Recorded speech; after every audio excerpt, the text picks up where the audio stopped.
ഞാനിന്ന് എല്ലാവർക്കും ഇഷ്ടപ്പെടുന്ന ഒരു സബ്ജക്റ്റുമായിട്ടാണ് വന്നിരിക്കുന്നത്. എന്താണെന്നറിയാം? പ്രണയം അല്ലെ സ്നേഹം. അപ്പം എല്ലാവർക്കും പറഞ്ഞ പോലെ ഒരുപാട് വർഷങ്ങൾ ചിലപ്പം കാത്തിരുന്ന് ഒരുപാട് വർഷങ്ങൾ സ്നേഹിച്ച് ഒന്നായ ആൾക്കാർ നമ്മുടെ ചുറ്റുപാടുമുണ്ട്, നമ്മുടെ ഫ്രണ്ട്സായിട്ടുണ്ട്.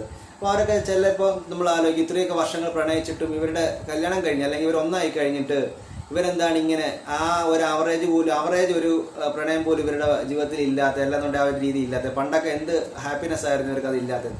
അപ്പോൾ അതിൻ്റെ മെയിനായിട്ടുള്ള ഒരു ഘടകം എന്താണെന്നാണ് ഞാനിപ്പോൾ റിവീൽ ചെയ്യാൻ പോകുന്നത്. അതിൻ്റെ മെയിനായിട്ടുള്ള ഘടകം എന്ന് പറഞ്ഞു കഴിഞ്ഞാൽ ജോബ് തന്നെയാണ്. ആണിൻ്റെ ആണെങ്കിലും പെണ്ണിൻ്റെ ആണെങ്കിലും ജോബ്.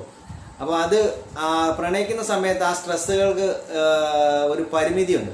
അപ്പോൾ നമുക്ക് അവർ പറയുന്ന സമയത്ത് എല്ലാം അവൈലബിൾ ആയിരിക്കും. ഇപ്പോൾ ആണാണെങ്കിലും പെണ്ണാണെങ്കിലും അവൈലബിൾ. പക്ഷെ പിന്നെ ഇങ്ങോട്ട് വരുന്ന സമയത്ത് ഒരു സമയം ഇപ്പോൾ രണ്ടുപേരും ഒന്നായി കഴിഞ്ഞുള്ള ജീവിതം വരുമ്പോഴത്തെ സമയത്ത് കുറച്ചുകൂടെ ടഫായിരിക്കും ജീവിതം. അപ്പം കുറച്ചുകൂടെ പറഞ്ഞ പോലെ നമ്മൾ വേറൊരിടത്താണ് ജോലി ചെയ്യുന്നതെങ്കിൽ അവരുടെ കാര്യങ്ങളിലൂടെ നമ്മൾ ചെയ്തിട്ട് വേണം ഇവരുടെ ടൈമിൻ്റെ അവൈലബിലിറ്റി നമുക്ക് നോക്കാൻ.